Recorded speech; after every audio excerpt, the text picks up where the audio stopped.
Hello, hello, hello, everybody. Hope you're well.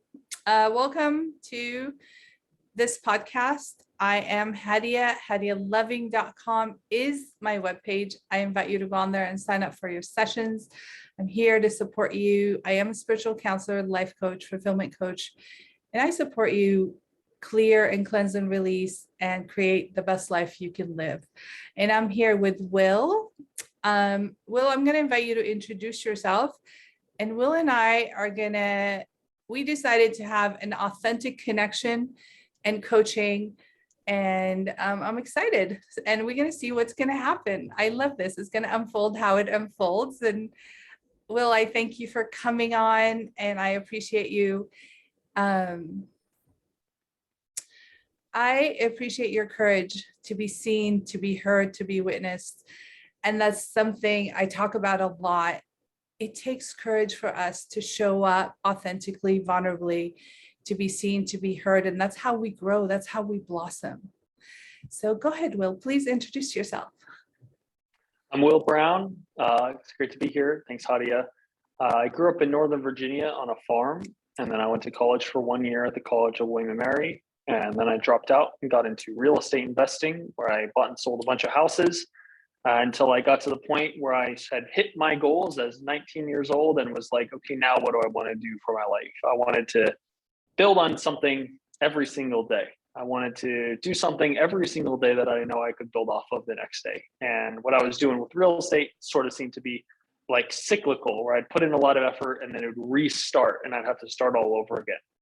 And so then I moved out to Los Angeles to build an artificial intelligence company, which is now what I have been doing for the last couple of years, which mission is to elevate the consciousness of humanity by democratizing access to personalized superintelligence. What that means is give everybody the ability to have AI work for them. And so that is what I work on every day now. I have a girlfriend who I love. I have a great family who's still back there in Virginia. And my hobbies are really like to spend time hiking and in nature and in the ocean. And I also do some flow art type of activities like dragon staffing and some, fire dancing, things like that. And then I also really like to, what do I like to do? I don't know. I like to play games, solve puzzles, things like that challenge my mind in new ways, especially when other people are involved and it's fun. So that's a little bit about me. Beautiful. Thank you. And I met you, Will, through your girlfriend, who I love and adore. Amazing, amazing human being on the planet. And I was thinking about inviting her. Hopefully she will come in the near future. I love your girlfriend. She's amazing. And so what is going on with you right now, currently, that you feel you need?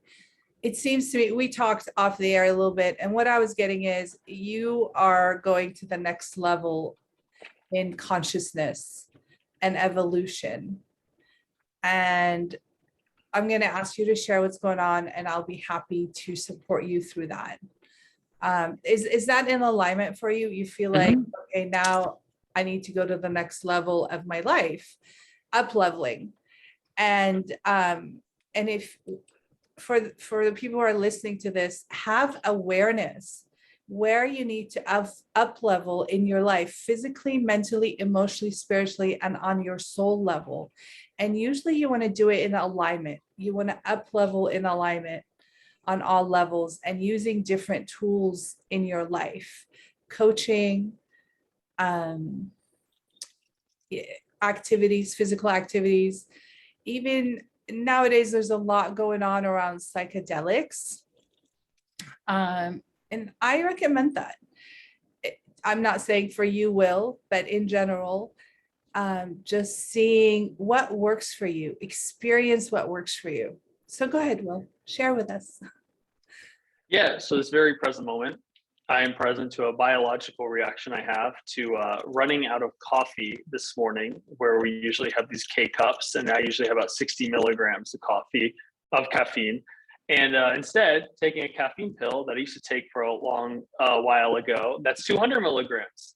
much more than I'm used to. And it's sort of put me in this state of like anxiousness that I usually don't experience. So that's my baseline today, my biological, where my body's coming in at.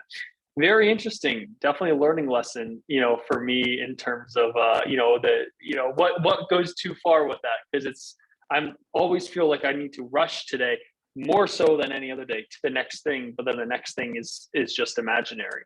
So dropping in to be present in more of a macro lens, I'm at just this critical juncture with my company, what I've been building over the last 2.5 years, of finally bringing ourselves out into the world, bringing on customers. And more importantly, I have just last week given up release control of the actual contact with each customer, of how my company comes across to our very early adopters, and have 2 new hires, 2 new salespeople, account executives, and currently in the training process with them. And both of them also sort of have some personal things going on in their life as well. So the timing's, pretty great. They, so they're both out of the office yesterday, and I'm, sort of zooming back here and telling them, look, guys, I'm, a bit stressed out, and just putting these measures in place for us to get transparency, and for me to be able to keep my focus on what matters most, on what's going to actually serve, rather than worrying about something getting dropped or falling through the cracks, which is where I feel like I've been for the last week and a half, is like, drastically running to put things in place to try and just maintain where we were at rather than grow. And so I think there's a lot I could lean into and surrender inside of this transition from tension building up for 2.5 years to then it keep happening quicker and quicker and quicker and quicker, to get to the point now where it's like, it's outside of my control, and there's training that needs to be done, and there's like a knowledge transfer that needs to happen. But then there's also me, just lacking trust until I actually see the results. And so we could probably like name this phenomenon. I'm sure it's not just specific to this. It's like whenever we give up control for anything, right? It's always interesting. In the other scenarios, whenever I have given up control, it's always been weird in the beginning, and then it's so much better and frees me up to go to that next level of consciousness, because now I just have my time and capacity back. But that transition right now is like super bumpy, just because at least it occurs to me that there's so much at stake. So this is what I think I can support you. A few things. You've talked about control and the caffeine thing as well, and the racing. So there's a practice that some people take on, which is harmonizing caffeine or pills or with your chemical body. And it's shifting your consciousness and tuning in to slowing down the agitation of caffeine and harmonizing it with your energy. And it starts with consciousness. It starts with having awareness, saying, you know what, instead of running against this, I'm going to have it harmonized within myself. It's kind of, did you watch The Matrix? Mm-hmm.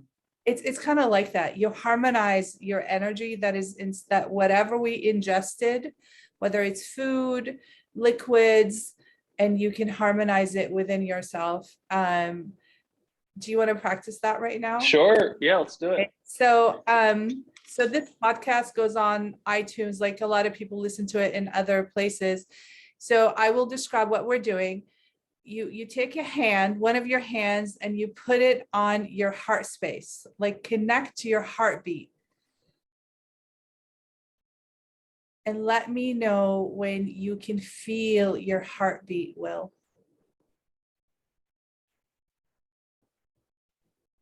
And take in slow, deep breaths. And everybody, you're listening to this, do this with us if you're not driving.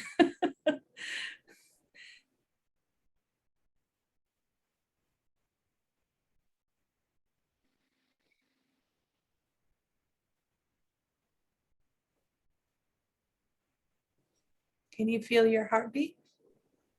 I can feel it at the base of my skull, but I can't feel it through my hand.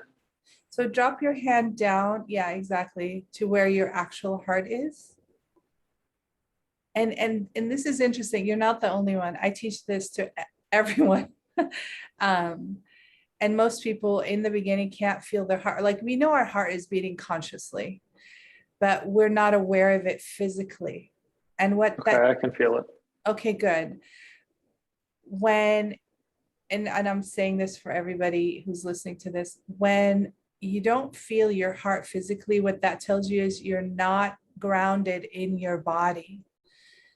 So one of the ways to ground in your body is connect to your heartbeat and notice your heart beating and slow down your breathing. And I'm going to have you do this out loud, Will. Just say, I am in balance and harmony with the energy inside of me and around me. I am in balance and harmony with the energy inside me and around me. I am in harmony and balance with caffeine. I am at harmony and balance with caffeine. And the caffeine is energizing and supporting me. And the caffeine is energizing and supporting me. And go deeper with that. Like really embody it. Instead of the caffeine taking charge of your life, you're in charge of the caffeine and harmonizing with it. And really breathe that in. Go deep into your core. Do you know about the chakras? Mm-hmm. Go into, take it down to the root chakra, down to your tailbone, and ground in it all the way down to your feet. And pull that energy in harmony and balance down to your feet. And then slowly, when you feel balanced with it, start bringing that energy up through your feet into your first chakra, your spine, your second chakra. Tell me if I'm going too fast. Your third chakra, your heart chakra, which is your fourth, your throat chakra, your fifth. And if you don't know about the chakras, I invite you to look them up. You have the grounding chakra, which is red, and that's us being grounded here on earth. The second chakra, which is orange, creation, our ability to create and manifest easily and gracefully. Our third chakra, which is yellow, our feeling center, our connection to earth and heaven, our spirit. Our heart chakra, our ability to be in love with everything and everyone. Our throat chakra, which is really speaking your truth, not the truth. There's no such thing. People say, I'm seeking truth. No, you need to seek your truth. What works for you? What is best for you? And then the sixth chakra, which is between your eyebrows. And that's the center of intuition. And that's purple. And the crown chakra is above your head, and that's the center of your spiritual self, your knowing. So I made a mistake. The sixth chakra is indigo blue, and seventh chakra is purple. Some people think we only have 7 chakras. Some people say we have 9. So I ascribe to 9. The eighth chakra is a foot above your head, and it's a beautiful white light, like the ray of the sun ray that comes through, and it surrounds us and protects us. And the ninth chakra, it's the golden light of the universe that we are a part of, and connecting and keep flowing back and forth from the ninth chakra all the way down to your feet, and keep harmonizing this energy. And this is my word, of frantic, of nervousness, whatever that word is for you, harmonize it into balance, into peace, into calmness, and allow and go deep and receive and keep receiving and keep trusting your world, your universe is kind to you, is gentle with you, is loving you and caring for you. Things can be done with ease and grace and in loving and light, and allow and expand and receive and be in the space of receiving and allowing support from within you, and keep harmonizing the caffeine, keep neutralizing it. How you doing? Good. So what are you experiencing? If you can please share with us. At any point, you don't have to share anything, by the way. Just share what is appropriate for you, what honors you, and what you feel proud of and you want to be embraced. Yeah, well, I feel like I've been able to drop in, and time has slowed down a little bit and be able to take a couple of breaths, which is great. So keep going deeper into your heartbeat, into your breathing. And I'm going to shift into the next thing you said, which is control. So a lot of us were taught that being in control is the way we protect ourselves. And I want to challenge that thinking, because that's an ego thinking. Our spirit knows we need to be, there's a shift between control to being in charge. When we control something, we're holding on to it. It's like holding a cup. Eventually, we want to put it down because it'll start hurting. But if you're in charge of a cup, you put it, set it down, walk away from it, and you trust that it's there and it's doing its purpose. You don't always have to be holding it. So shifting the consciousness from control to being in charge. And being in charge is more in harmony and balance with the flow of receiving and giving and allowing. How does that land inside of you, Will?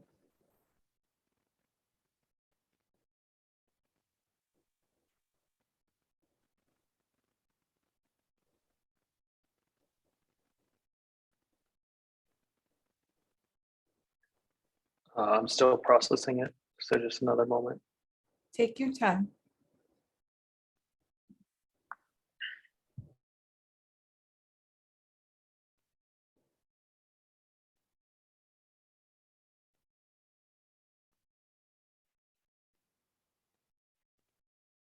As you're processing it, I'm going to talk about that. Checking things out, how they land inside of you. When you learn a new concept or you're doing something new, don't just do it on the outside. Check it inside and see, how does that land inside of me? Does this work for me? Am I uncomfortable with this new concept? And if I am uncomfortable, why? Is there resistance?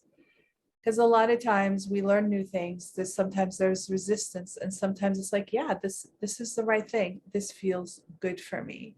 And sometimes the resistance is about that I'm not ready to shift. And sometimes the resistance is about this is not in alignment for me.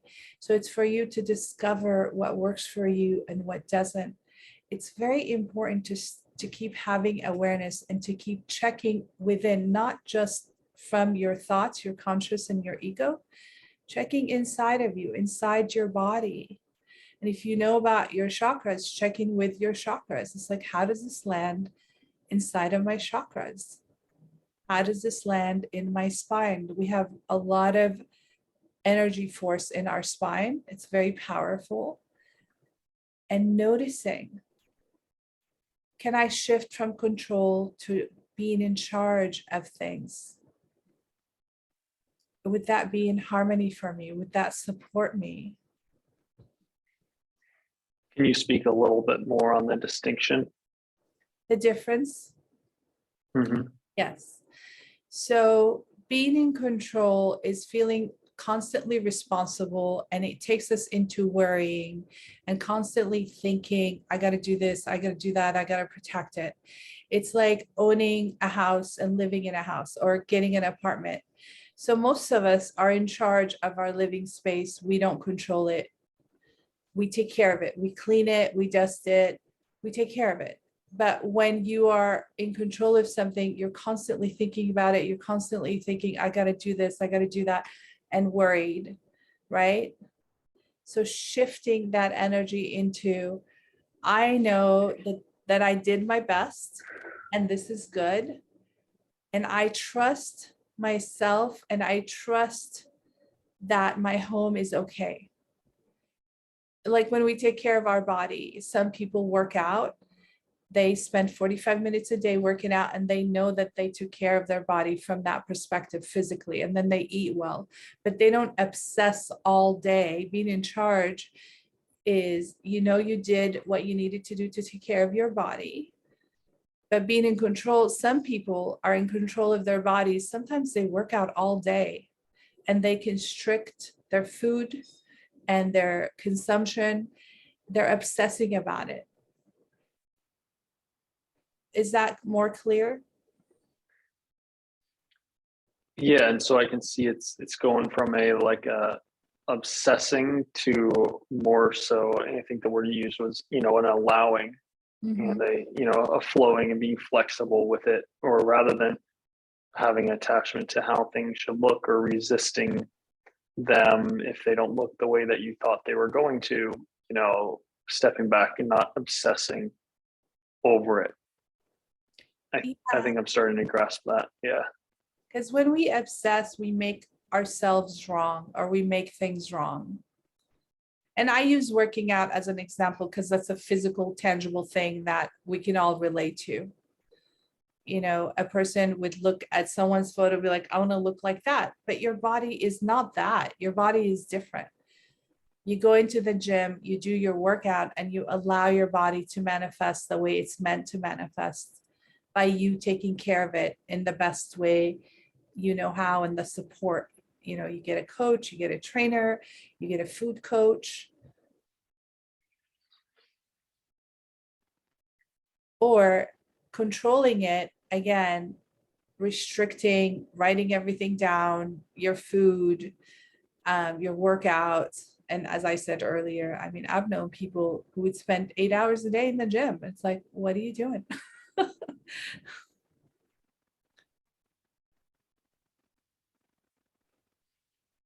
So relaxing into your knowing instead of our ego, because our ego is always telling us, you got to do this, there's one more thing, there's one more thing.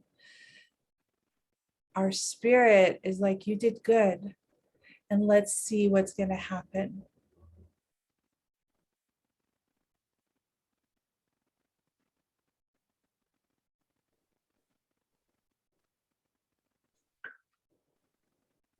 So usually the source of something that's concerning to me is when it's not clear, or there's not, it's like it's opaque or it's hidden from view, and I can't really see exactly what's going on. And I guess the sort of the working out analogy, yeah, I don't know, maybe it still applies, maybe it doesn't break down. I guess it still applies, right? Is even if you work out every single day, it's not like you're going to see results on day 1 or day 7, right? Exactly. But it's more so about the act of working out itself and then trusting that process rather than anticipating and expecting to see results right away. Exactly. And that is sustainable. What you just said is beautiful. Like trusting that you are putting in the workout and you will manifest the physical stamina, the physical look that you want, and it will happen when it happens. If you're obsessing, it actually robs you from the experience, and you're not living in the experience. You're living in future negative fantasy.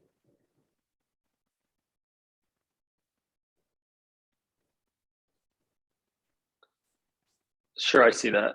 And then I see how I, yeah, put like in my context, right, with training and handing over my very early stage customers to them and needing to be on basically a timeline because we have a couple months of runway left and then we're going to be raising our next round, and depending on how well we do for the next couple months, let's say next 2 months, greatly informs basically how much we're able to what valuation we can raise this at. And why that's important to me is giving up less ownership, because I plan to build this for a long time. And after all of this work we've done so far, it's just such a critical juncture. I can see where I have just like expectations that are probably unreachable and also not clearly defined on my end, which is just creating this need to do more, because that's obviously going to be the most productive route, is how I was thinking. Is just stressing myself out about it is going to be the best way to be able to ensure we can put as many points on the scoreboard as possible. But I'm now seeing that pattern because of the incentives and the pressure. Yeah, I honor you and appreciate you for noticing that the obsessive pattern gets in the way of not only your freedom, but the freedom of the product, because you created something. It's your child.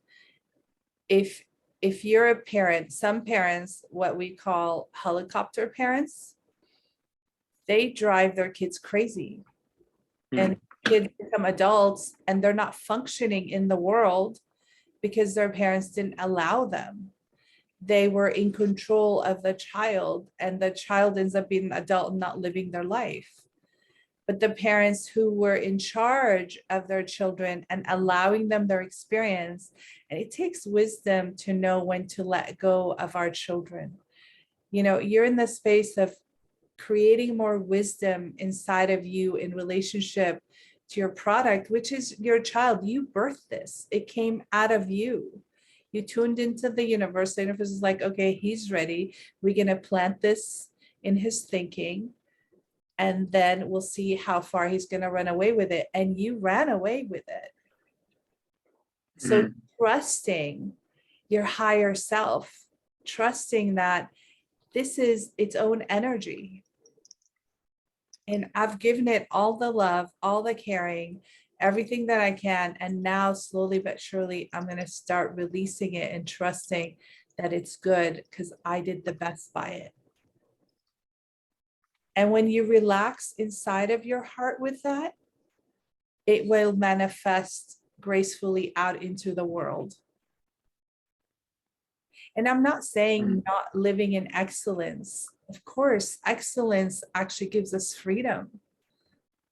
Precision and excellence is important in life. And discipline. Somebody said, the more discipline we have, the more freedom we have.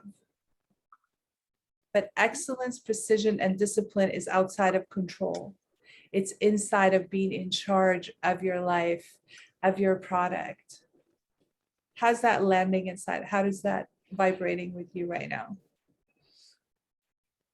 Yeah, I see how I was producing, say, X results each week when it was just me, but then I was the bottleneck, right? And I was like, okay, now it's time to release this because I know it must be released. And so I see how I have been expecting it to be better results than what I even produced. Like I said, like 2 weeks in to this transition, which is just absurd. But instead, loving it, carrying it, giving it the energy it needs to allow it to grow, will allow it to grow. It just will probably not happen in my artificial timeline. I've never been able to think a plant growing, right? All I can do is give it sunlight and water. And I think reframing to that and seeing it as that, whereas before this was something where it was very much my direct actions every single day produce these results, allowing that and letting that go is definitely the next step. And all I need to do is check in with my expectations and then reground into, align, like a set of goals that's aligned with supporting it as its own entity rather than as something that I'm going to force or control something to happen. And that's really so true because it's other people now, right? It's not me. So it's the same as that plant. I can't force anybody to do anything. Of course, that doesn't work. I can just support and answer questions and work on it together and see what else does it need, you know, and not rush things. That's beautiful. So you're evolving and you're creating emotional maturity to your product. And I invite you to relate to it as your creation. It's the same thing being a parent. You know, you have your kid the first 2 to 4 years, just you and the child, and then they go to preschool. Some people put their kids in I don't know what it's called, at 2 years old, at preschool, kindergarten. So now there's other people influencing the child. And that's why you're going through that transition.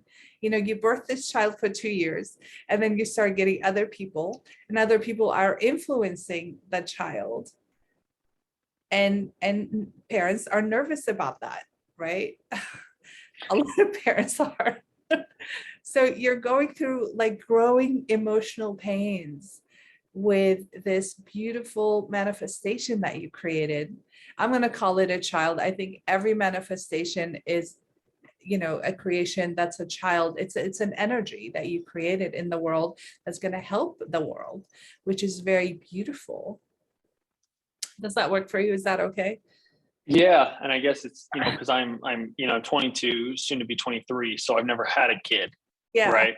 And I've never had to, you know, I've never nurtured something over the course of a couple of years, and then more or less had, you know, had to hand it off or, you know, have others influence it as well. And so I think it is definitely helpful to think about it in that regard, right? Because to that end as well, I'm not the expert in how that this needs to be nourished, right? This child needs to grow. There's a lot of people, and I'm actively seeking to just bring those people in. And so that comes down to trust in who's that child in the care of, right? That Yeah. and that sort of, because then I'm like, well, do I have the right people in place, or did I put the people that I have in place just because I was overwhelmed caring for it myself, right? Did I hire the right nanny? Is kind of this scenario. Yes. And parents go through that. Is this the right education? Can I afford to put my kids like in Santa Monica Crossroads? I think it's like the most expensive school. A lot of people can afford it in Santa Monica, a lot of people can't. And what is like the next level that I can allow for my child to interact? What are the right people? So that coming from that perspective is kinder and gentle to you and your consciousness and evolution. And that helps you help your baby evolve in a more kinder, gentler, and mature way. So it's focusing on my emotional maturity. How much am I emotionally mature, and how much can I let go of my child? You know, what am I ready for? Like some people can't let go of their children, so they do homeschooling, especially in cities like Los Angeles, Chicago. They're just not emotionally mature, and they don't trust the world that the world will give their children the appropriate support, appropriate education. So they homeschool for 12 years. Yeah. Or more. And there's a big cost to that. You know, Yeah. there's a huge opportunity cost to that. Yeah, for the kids and the parents. So it's gauging, where am I at in relationship to my baby, to my creation, whatever you want to call it, to this beautiful thing that I created. How much can I free myself? And the more you free yourself from the inside, you're freeing, because your product really has its own energy that belongs to the world now. And what am I capable? How much can I free and stay connected? You know, parents stay connected to their children, and children stay connected to the parents. And it doesn't matter if the parents are good or not, if they're, you know, if they're parenting well or not, we stay connected. Your child will stay connected to you for the rest of your life. It's your creation. It's part of you, and you're part of it. And perceiving it that way, it gives, I hope it gives you a sense of like calmness, calming that part of you that's nervous about who's touching it, who's messing with it. Do you know what I'm saying? Yeah, and I think it gives me an access to have a conversation with my friends that are parents, to understand what they did, because it's I don't know, it seems very apples to apples comparison, right? It's I don't know if yeah, there's just as much at stake, right? At least it seems to me, with the point of reference that I have right now. So I think it opens up to say, like, how can I, the way to grow, I've always found, is to, learn through others' experience too. So how can I have conversations around what that's like and what had to be done, because it's very corollary. And so I think that analogy is very helpful to think about in that way, because all the symptoms of, yes, like, don't mess with it, don't, how are the other people touching it? I 100% believe that the best parenting is the guiding one, not the controlling one. And yeah, and so I could see, if I were to look at that and be like, yeah, well, I've been pretty controlling of everything so far, and it's just getting to the point now where, if it is to grow, it needs to be able to learn and make mistakes, and I have to be okay with that, and I have to surrender and accept that, embrace that. And when you choose to do that, and when you do that, you will start enjoying you and your child. It will be a relationship of joy, because the parents who control their children, they're always nervous and they're not really enjoying parenting. They're always afraid their child's going to fall, their child's going to hurt. Don't go outside, who's around, don't jump, don't, you know what I mean? I've seen parents like that, and they're always nervous instead of relaxing and enjoying. Oh, my kid just jumped off the tree and they're fine. Mm-hmm. And they had fun doing it. I don't know, when you go hiking, I've seen parents hiking with their kids, the kid falls, and they just stand there and watch and see what the kid's going to do. Those are parents who are in charge and allowing, and they're enjoying seeing their children's growth. And some parents, when the kid falls, are like, oh my God, so the kid starts crying, because they're not crying because they're hurt. They're crying because they look at the parent is upset. Yeah. So what I'm saying here is, when you allow yourself to step back and connect to your child, you'll start enjoying your relationship with the child and the creation. And actually, you'll start tuning in to see what it needs, what your creation needs. And Mm-hmm. you'll start hearing messages from within you, from that energy that you created. It's like, this is what's next for me, and how can you help me create it, Will? And I understand, I've created a lot of businesses in my life, and it was like, I'm just in charge, and what is the next step? That's best for the business, not for Hadia. Mm-hmm.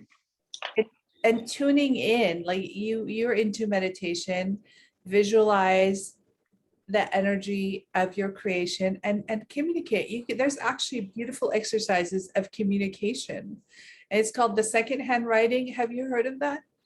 Mm-hmm. Okay, so you take your dominant hand, and that's you, and the non-dominant hand will be, do you have a name for your product? Yes, Aries, Ares. So Aries would be the non-dominant hand.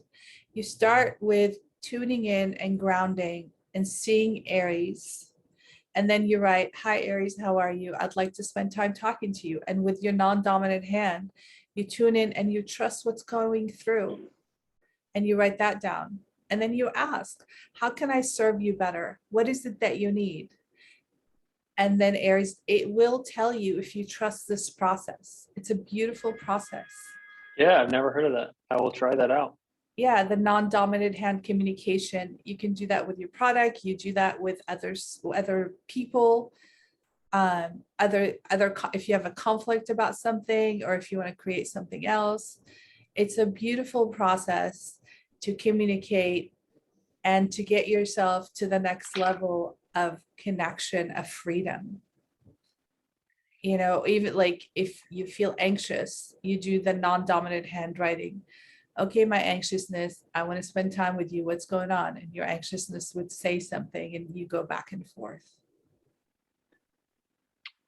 Makes sense. Yeah, I'll give it a shot. Cool. So what else is going? So has this been supportive to you so far? Yeah, I think so. I think just the reframe of understanding like the, you know, emotional grip, Mhm. and how that won't serve, maybe in a way that, I guess, for the first couple years of a child's life, it's in everyone's interest for the parents to be controlling, right? Because that child, should, you know, I guess, can you speak to the benefit of sort of that helicopter parenting when they're 0 years old, 1 years old, 2 years old? Is there still a benefit there?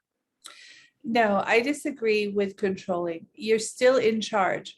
There's a child rearing concept called RIE, Resource Infant Education. And resource infant education is all about respecting the child from 0 up to 2 until they start learning to speak. And the way you do it, I'll describe it in human form. And it does work for other things. The way you do it is before you pick up your child, you say, let's just say the child's name is John. John, my love, I'm going to pick you up right now. Are you okay with it? And give them their autonomy, respect in them, because they're not, most people treat their infant children like they're toys or a pet, a dog or a cat. They just grab them. And then you wait. And then when you're tuned in, you listen, and the child, you feel that, okay, it's okay for me to pick you up.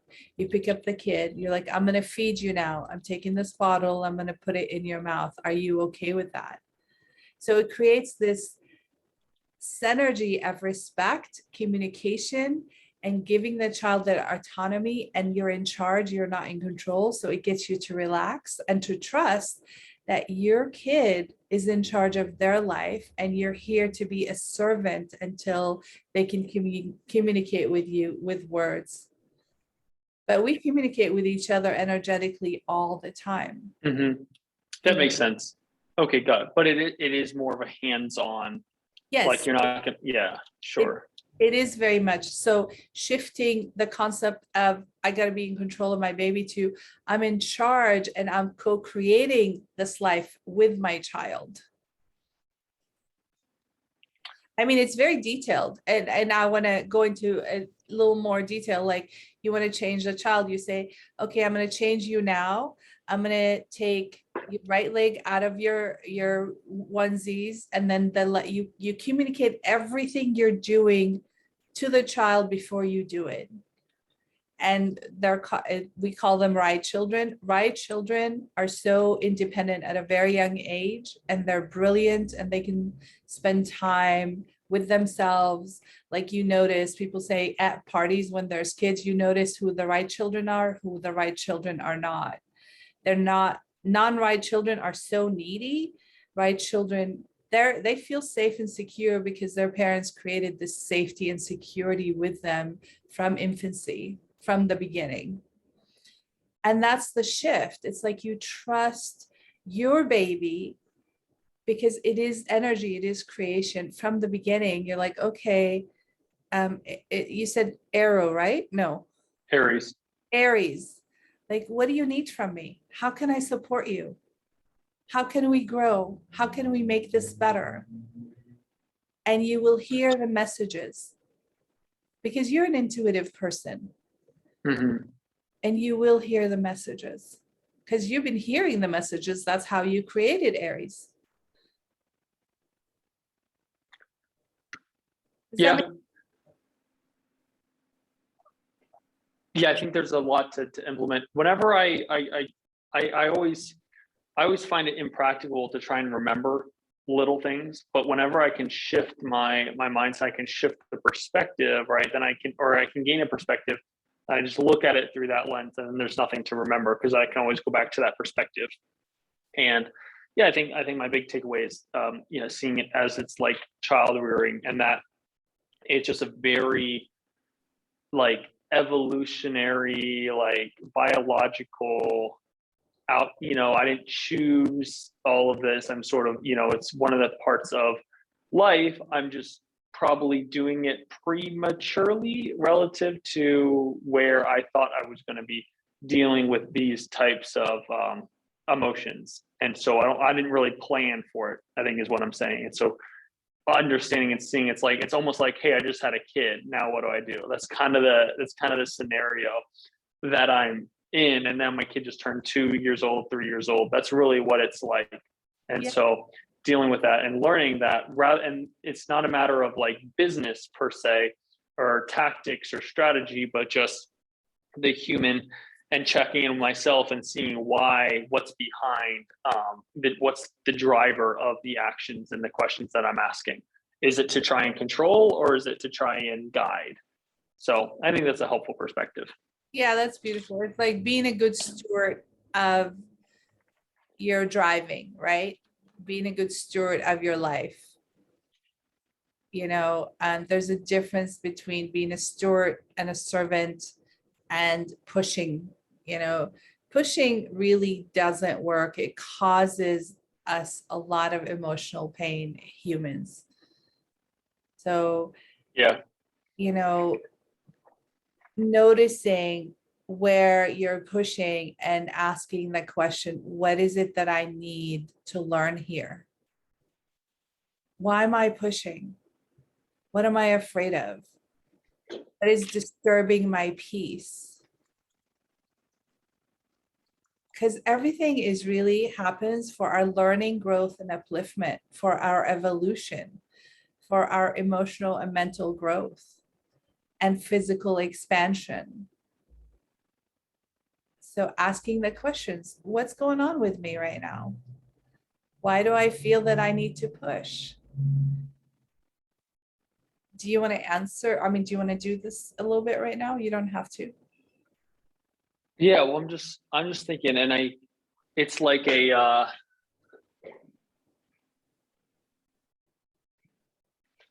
think it's been an overcompensation for lack of visibility, right? So the analogy, to go back, is like when I can't see the kid at school, right? I don't know what's happening on these, introduction discovery calls with my teammates. And so because I can't see that, I'm assuming the worst and putting so many like safeguards and, policies in place to be able to see that, where, there's, to some degree, that's helpful because you need to measure it, right?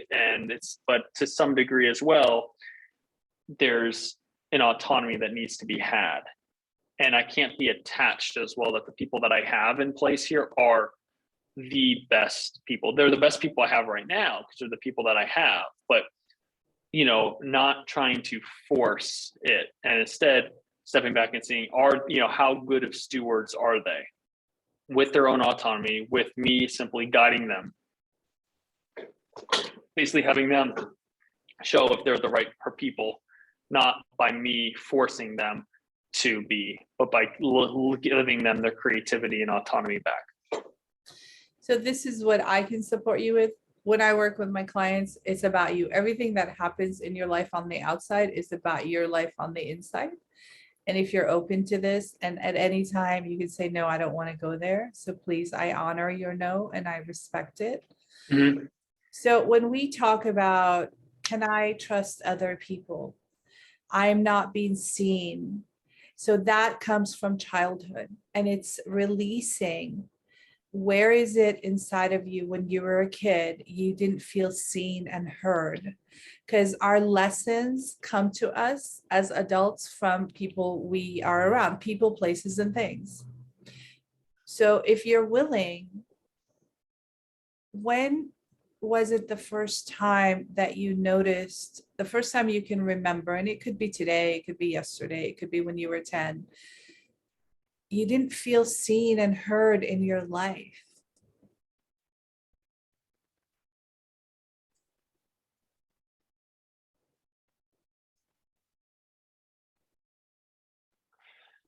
So I've done a lot of work, and I know it all comes always to one story, which is that, you know, it was on a soccer field when I was probably like 4 or 5, you know, Pee Wee soccer.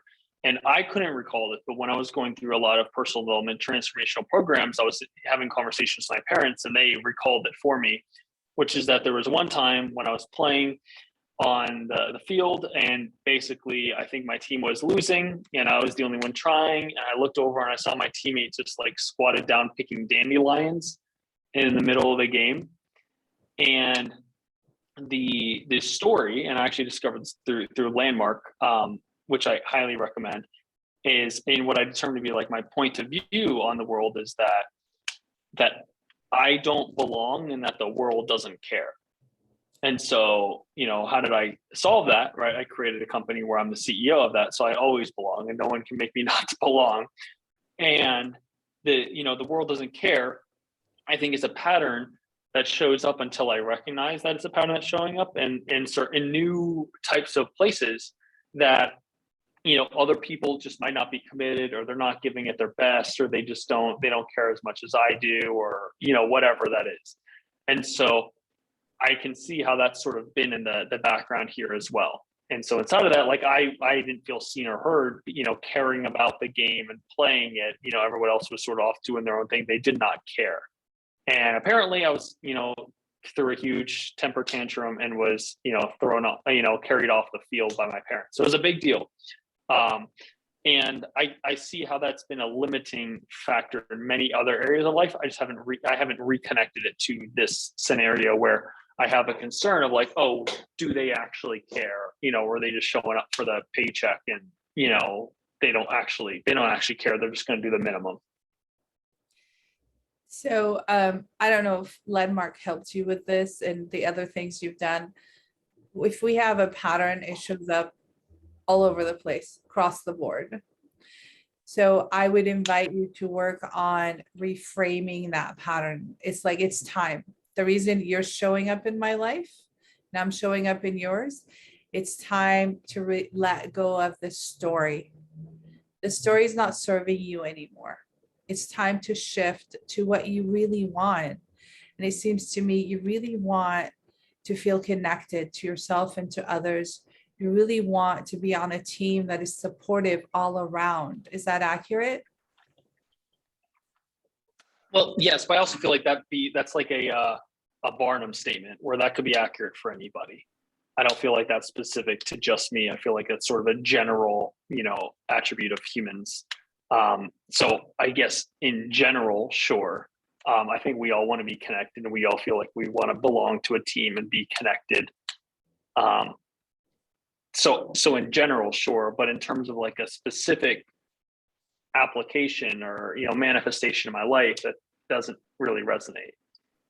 So what is specifically to you then? What is it that you feel would empower you and support you to shift from the story of, I can't count on people. I'm out here on the field by myself doing all this work and everyone else is off doing their own thing. What is the reframe that will land inside of you to feel connected? Yeah, so it's interesting because there are stories, right? And what I've recognized this as is not just a story like another, right? This is sort of like a different type of story that almost there's in a couple different courses, a bunch of things they call it like you're almost trapped in it for your life. So it's not a matter of changing it, I think, but it's a matter of being aware of it and then choosing to let that go with each instance that it comes up as. That's what I have found, because otherwise, you know, changing it and then it'll manifest a new way. Bottom line is, I think just connecting the two and realizing, oh, that's this showing up again, and now I let that go because that's not what's here. It constantly takes seeing it, especially when I'm in uncharted territory, is, and the stakes are higher, and then, the natural stresses are higher, that sort of contraction comes in. So yeah, I let it go now that I feel aware and I've connected to that meadow. So, just, what I desire and what I have is people that are committed and care about our mission, and that show up every single day to, work for the cause. That's I'm great. clear on that. That's awesome. And I don't want to turn into this back and forth thing, but I want to challenge the learning of just having awareness of it and shifting it. We can change our story. I've changed my stories. I help my clients. It is possible to change the story and create a new story, because our subconscious mind believes everything as is, and it runs the show until we're like, you know what, let's have another story. It's possible, and you don't have to take it on right now. I'm just planting a seed. And you're a thinker, you're a contemplator, you will check inside and see what's right for you. We can always reparent ourselves and recreate things in our mind. Our imagination, as you know, is very powerful. That's how you were able to create your product, Aries, right? Mm-hmm. And we can recreate our experiences as well. And the new experience, we can always reparent ourselves. We can always recreate new things so we can get what we want from the moment of this lifetime. So I invite you to contemplate that. And we don't have to do it right now, obviously. Mm-hmm. I got it. Yeah. So what are you so far feeling support? Are you feeling supported? What's been good? We will start wrapping up in a little bit. What's been useful for you in this process?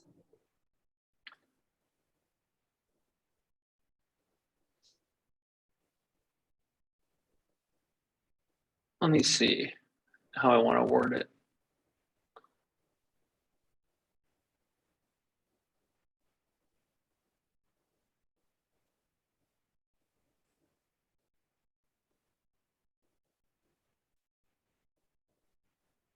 I think seeing that my source of stress has just been a natural byproduct of the stage of evolution that my child is in, and that this source of stress, was built through millions of years of evolution, and that all it takes is bringing awareness to that, is very, powerful, because now I almost feel like I can step out of that and see it. Whereas before I was just inside of it, being it, without having perspective on that, just wondering why, like trying to control then that feeling as well. So trying to control the child, and then trying to control the feeling, which is just doubling down and creating a nasty cyclical loop. But stepping out, getting perspective, and seeing that, there's nothing wrong, and there's also, I actually feel more at peace seeing that, and that I also have access to be able to hear stories of how others overcame this as well, in a variety of different contexts, to be able to learn from their learnings as well, rather than have to figure it out by, hitting, knocking down wall after wall. It's beautiful.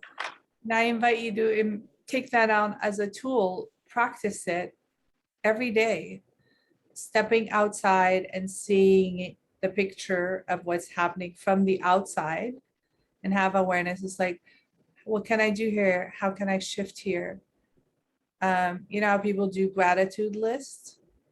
For you, you might want to do a list of what's actually happening and how can I step outside of it and be at peace with it, be in harmony with it, Sure. and bringing yourself back to what I call our inner loving and caring compassion. And maybe take on the practice of everything is working out for me. And I trust myself. I trust my decisions. I trust this process. Like your abilities are beautiful and profound, and stepping into trusting your intuition. I know you do, and then you don't, right? It's the dance, the swing between back and forth, and allowing, like that allowing. I know you connected with that earlier, and I invite you to keep holding on to that for yourself. Awesome. Thank you. Well, thank you so much. This was fun. Is there anything else you want to share for yourself in wrap up?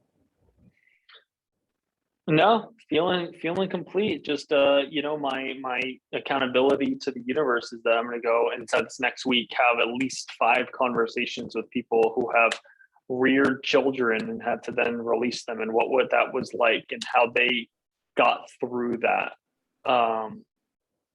For sure, just to anchor all of this into a deep knowing. Awesome, beautiful. And I invite you to check out RIE, Resource Infant Education. I think you can apply the learning to your Aries. Great. Well, thank you, Hadia. I appreciate it Thank you very much. So, see you soon. Yeah, well, I'll let you know how all this integrates next time I see you. Okay, so in wrap up, thank you, Will, for being here. Thank you, everybody. And as always, I love you. Love is given. Every single person on this planet is born loving, kind, beautiful, zestful, amazing, creative, wise, intelligent, joyous, and free. So the thing is that we want to do in our life is remember who you truly are. Mwah. Thank you, Will, and I love you, everybody, and take care. Bye-bye. Thank you. Bye.